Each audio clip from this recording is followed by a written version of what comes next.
Salut, donc je vous retrouve pour ma vidéo. Attendez, je cadre, c'est bon, on voit tout. Donc, toujours pour le concours de gardien de la paix au niveau du QCM pour les mathématiques. Donc aujourd'hui, je vais voir avec vous la conversion par rapport au tableau des masses. Alors, tableau des masses, je vais aller de la tonne jusqu'au milligramme. Donc, on commence par le plus lourd, la tonne. Ça se note T. Ensuite, juste en dessous, on a le quintal qui se note Q.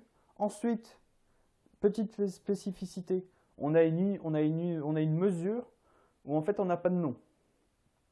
Donc on va voir une colonne sur un tableau où il y aura 3 petits points, il n'y aura pas de mesure connue. On n'a pas encore donné de nom. Donc ensuite, en dessous, on a le kilo. Ensuite, on a les hectogrammes, l'hectogramme qui se note HG. Ensuite, le décagramme, DAG, le gramme, G, le décigramme, DG, le centigramme, CG, et le milligramme, MG. Donc, le milligramme, par exemple, donc le centigramme, ça représente 10 milligrammes. Le décigramme, ça représente 10 centigrammes. Vous voyez, à chaque fois qu'on passe d'une unité à l'autre, on multiplie par 10. Donc là, on a 10 milligrammes. Là, on a 10 centigrammes. Là, on a 10 décigrammes. Là, on a 10 grammes, décagrammes. Oui, je vais m'arrêter là. Là, on a 10 décagrammes. Là, on a 10 hectogrammes. Alors là, je vais mettre là parce que j'ai plus de place. Là, en passant du kilo à la mesure qui n'a pas de nom, on a 10 kilos. Là, on a 10 quelque chose. Ou alors, si vous voulez, on a 100 kilos. Le quintal, c'est 100 kilos. Et là, on a 10 quintals. Je vais le mettre là, j'ai de la place. 10 quintals. Donc, Q, grand Q ou petit Q, hein, ça dépend. Voilà. Hop. Donc voilà, bon ça c'est à prendre par cœur. Je vais vous faire le tableau pour que ça soit bien dans votre tête. Donc justement j'efface pour voir si vous vous souvenez. Donc, hop, petit souci.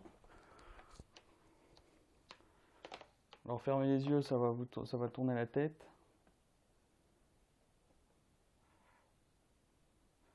Voilà, j'espère que ça va pas changer.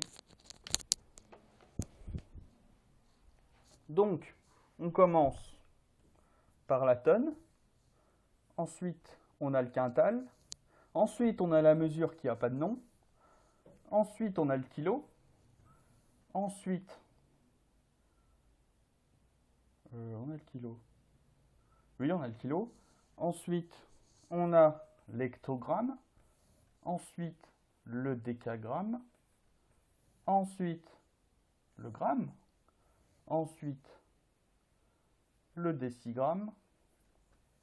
Ensuite, le centigramme. Et pour finir, le milligramme. Donc, par exemple, on vous demandera d'exprimer 330 grammes en tonnes, par exemple. Donc 330 grammes. Comment je fais pour noter 330 grammes dans le tableau? Donc 330, ça se finit par un 0. Donc le 0, je vais mettre en grammes. J'ai 30 grammes, je le mets là. J'ai 330 grammes, je mets le 3 ici. Et si vous voulez exprimer 330 grammes en tonnes, ça va vous faire un autre 0 ici, un autre 0 ici, un autre 0 ici, un autre 0 ici. Vous mettez la virgule ici. Et 330 grammes, ça va être égal à 0, et après vous renotez 0, 0, 0. Hop. Alors le dernier 0 qui est là, vous n'êtes pas obligé de le noter, mais je vais le noter quand même. Tonnes. Voilà. C'est tout ce qu'on peut vous demander au concours, au QCM. De toute façon, vous aurez 3 propositions. Donc à vous de voir laquelle est la bonne. Ça c'est pareil, c'est par cœur. Ça marche aussi pour les litres. Sauf que les litres, le litre il va être là. On aura toujours l'intonne et le quintal et la mesure qu'on ne sait pas. On aura hectolitre, décalitre.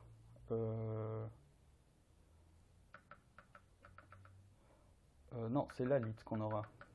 Litre, tonne. Ouais, litre sera là et là on aura la tonne. Donc voilà. Vous avez compris? Bon, de toute façon c'est par cœur, hein. Voilà, pour les centimètres ça marche pareil. Le kilomètre il va être là, le litre il va être là. Donc voilà, pas de souci là-dessus. Voilà, je pourrais rien vous dire d'autre. Donc bah, je vais vous laisser, hein. J'en ai fini avec cette vidéo. Si vous avez des questions à me poser ou pas, que ce soit sur le cours ou sur la qualité de la vidéo, hors à part le petit souci que j'ai eu là au niveau de mon appareil, mais voilà, si vous avez des questions, n'hésitez pas. Salut!